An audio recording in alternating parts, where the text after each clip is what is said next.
What's up, guys? Welcome to Nolan Talks. LSU just played Alabama last night, and it was ugly from the jump. Final score was 55-17. Alabama completely destroyed us. I mean, the game was over probably after the first quarter, to be honest with you.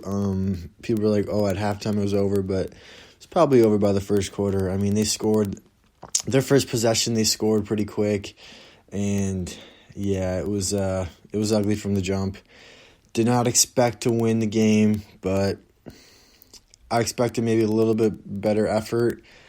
But, I mean, what are you going to do? They're the number one team in the country. They are pretty damn good. They're one of Saban's probably best teams, especially offensively. They had 650 total yards, and I think they had like 400 and something in the first half. I mean, that number should be a lot higher than that. They had one punt the whole game, and that came in like the second half, so it didn't really matter. LSU had like 352 total yards. Our offense played solid. I mean, the first possession, we had TJ Finley just going out there, slinging the ball, moving the ball up and down the field. And then when we had the first fourth down in the game, I think for us, it was like 4th and 1, and we knew we had to be aggressive and go for it because Alabama's offense would be almost impossible to stop. So we ran a run play when we should have just ran a QB sneak with TJ Finley. I mean, he's 6'6", like he definitely would have got that, but we ran something that was not a great call, and then we got stuffed at the line, and then Alabama got the ball. I think they scored like 3 plays later, so they got an early 14-0 lead. So that was pretty unfortunate, but I mean, what are you going to do? Things like that happen. Like sometimes they're going to get stops, but I kind of want to start this off by talking about recruiting for LSU. So Devontae Smith had 8 catches, 231 yards, and 3 touchdowns. And I say Devontae Smith because he's from Louisiana. And I honestly think the worst thing for me about like seeing Alabama have success is when they steal recruits from LSU or from Louisiana, and those players end up becoming stars. You know, a lot of players in the past like Cam Robinson, Eddie Lacy, Landon Collins, like you name it, like a bunch of great players from Alabama who were from Louisiana and should have went to LSU, but that's neither here nor there. But Devontae Smith absolutely destroyed us, and he's a player that LSU needs to grab. LSU needs to get those types of players that come to LSU. And just from watching the game last night, like you could tell, like LSU's offensive line, their defensive line, like they're just like not as talented as like Alabama's, obviously, but that's not okay. Like we definitely need to be if we're going to be competing with Alabama, we have to recruit the trenches just how at the same level they're recruiting at. I mean, you got guys like Glenn Logan and Neil Farrell like getting getting mauled up front, getting just absolutely blocked on that D-line. And they're, 5 yards hitting the linebackers 5 yards deep. Like it's pretty bad. We just need to recruit better on offensive and defensive line. I thought the offensive line played actually kind of decent. They definitely worked hard in practice this past week, just picking up blitzes and communicating better. I definitely thought offensive line played pretty decent. But as far as like recruiting goes, LSU's got to recruit Louisiana better. Just it's really bad seeing Bama have all these Louisiana players on the field. I mean, last night there was like Dylan Moses, Devontae Smith, obviously, the defensive end Chris Allen and Christian Harris. I mean, those guys are making plays all night. Christian Harris actually had like a turnover on us, and it's just like that's pretty disheartening whenever you see stuff like that happen. And I just think this kind of just shows like getting Mason Smith, Corey Foreman, Tristan Lee.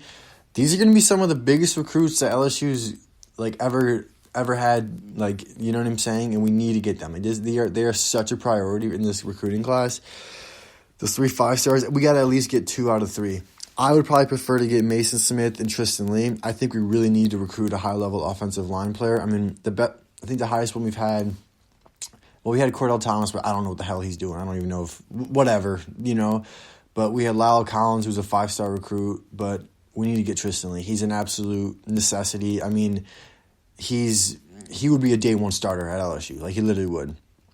Mason Smith, I mean, he's a Louisiana guy. I think Rivals voted him the number one player in the country. He's a beast. He would start day one on that defensive front. We need to recruit guys like that. We need to get those guys into LSU just so we can compete with teams like Bama who have these big, massive offensive lines and these beast defensive lines, As far as the play goes on the field, offensively, I'm not going to be super upset. I mean, I thought we played solid. Like, for a young team, we played okay. Like, I know Bama's Bama. We played probably a little better than I thought we should have played. I mean, especially in that first half. Like, TJ Friendly played pretty solid, just slinging the ball, making some accurate passes, whatnot. Ran the ball kind of okay. John Emery had that massive touchdown run for 50-some yards. Kayshon Bouttie's a beast. He's going to be the next great LSU receiver. I can tell you right now. He had the touchdown pass that shouldn't have been a touchdown, but that's neither here nor there. He's got to know better to not throw the ball and celebrate before that ball's, through the end zone. But I thought the offensive game plan was kind of solid. I mean, we threw the ball a lot. We didn't run the ball as much, and our offensive line was getting a decent amount of push last night. Just on a few plays we weren't getting pushed. But, I mean, we ran the ball kind of solid, but offensively, throwing the ball, we were pretty good. I'll be honest, we were pretty good. And, we have so many young players on offense and defense that it's obvious we have a lack of experience. Like, it really is obvious. And that's okay. Like, the freshmen, sophomores, whatever, like, it's totally okay we have that lack of experience. I saw a tweet. Someone tweeted that LSU's players right now, these young players, they're getting 2 years of experience in 1 year because so many young players are playing so many snaps. And I think I couldn't agree more with that. I think that's absolutely insanely correct. Like, we are playing, like, a lot of young players, and they're getting significant snaps. Like, playing against Alabama as a true freshman quarterback, like, holy shit. We've had two like, freshman quarterbacks go in and play okay. Like, Max Johnson played okay as well. Like, that's pretty awesome, and that's exciting to see. I mean, we're taking the lumps now, but that's exciting to see. And, I talked about Max Johnson. Max Johnson went in. I'm just a little confused why he goes in. I don't think TJ played, like, bad, so my guess is he's just going in to get reps, which is fine. He needs reps, and he was slinging the ball a little bit. He had some decent little passes. He still like, looks a little like, like a freshman out there, doesn't know exactly what he's doing, how to, like, step up in the pocket and get away from pressure and whatnot. But he played okay. Can't hate on that. Our defensive line completely struggled. I mean, I think the 4-3 we're just not fit for that. Especially, like, the tackle position, like, up front, we don't really have, like, a bulky nose technique. And we're just getting blocked, and, like, these guys have always been two-gap players, and then now when they're switching to a 4-3, it just doesn't really fit, it doesn't really work. So that's got to change sometime pretty soon. I think the 4-3 is just a failed experiment. You can't run that now in 2020 with these fast offenses that, fly all around the field and whatnot. Once again, our weakness is the secondary. I mean, Cardell Flott is just I guess he was a 3-star recruit for a reason. He's just getting burned out there. They matched him up with, Devontae Smith and just fucking running fades on us and just making him fall on the ground. Like, it was just bad. Like, Cardell Flott should not have been on Devontae Smith. It should have been Derek Stingley. I don't know what the hell the game plan was. I thought the whole week, okay, Derek Stingley is going to be playing man following Devontae Smith. That'd be a great game plan, because if you lose, Devontae Smith's a great player. He's going to make plays. If he makes plays, let it be on your best player. You know what I'm saying? Like, honestly, let it be on your best player. Don't put a sus corner out there like Cardell Flott to see him make plays. Like, that's just, you're setting yourself up for failure, and that's, it's so frustrating to think about, because I'm just watching the game just like, why? Next thing you know, they run like a go route, and he's just fucking running wide open with his 4 yards of separation, and it's just bad. Like, that was terrible game planning by the great Bo Pelini, and yeah, that's just bad to see. I didn't think Stingley played super well, but I think that was because he was injured. But, I mean, our secondary is getting burned by these Bama receivers. I mean, Bama punted the ball one time. I mean, Mac Jones was damn near perfect. We couldn't really get a pass rush on him. Defensively, we are just absolutely atrocious. Najee Harris ran the ball into the end zone a few times without even being touched, and that's just gross to see. It's just like LSU defense has no passion, doesn't have that Louisiana swagger, that energy anymore, and that's so disheartening and so sad to see. But I want to talk about these hires that Coach O has made. So, Bo Pelini, okay, I think we've seen enough. I've been kind of hit or miss on Bo Pelini. I never thought he was super bad because, these players got to make plays as well, but I think it's time for him to go. After seeing that lack thereof of adjustments to Devontae Smith, where we're just like, okay, well, he scored, we'll still keep Devontae Smith on him. Or we'll still keep Cardell Flott on Devontae Smith. Nah. After seeing that, when I'm like, okay, it's almost like you want to lose. You don't really care. You think you still want to have faith in this player, Cardell Flott, to defend him. No, you're setting this man up for failure. You're setting up this team, this defense up for failure. You had to put Derek Stingley on him. But he didn't make that adjustment, and it's just pathetic to see. And it's time to fire Bo. I know he's getting paid a lot of money. His buyout's gonna be a lot, but it's bad. I mean, you can't run a 4-3 anymore. He's old. He's from a different time. Maybe Bo Pelini would be a great hire, but now with this new wave of offense, speed and mismatch, blah blah blah, all this stuff, we got to hire someone new, get someone young in there, get someone who has a fresh mind, and it's time for him to go. That was a bad hire by Coach O, and yet again, he continues to have these bad hires. Offensively, the Scott Linehan hire, I mean, you can't really judge that one quite yet because, I mean, Miles Brennan was going to be our starter going into the season, and then he got hurt, so he's got true freshmen coming in, and, they're playing okay, but then they're this, blah, blah, blah, blah. I don't really know. I don't really think it's a super bad hire, but it's still too early to tell for the Scott Linehan hire. But as far as Bo Pelini, yeah, it was a failure. It's time for him to go. We messed up.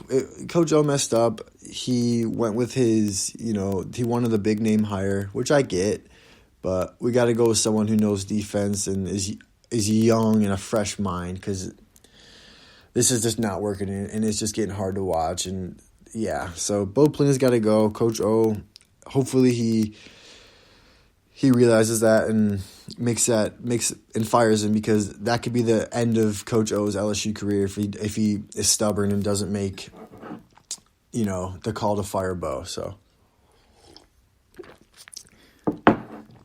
but I kind of want to talk about Kayshon Boutte and Eric Gilbert. I thought LSU did a good job trying to get them both the ball.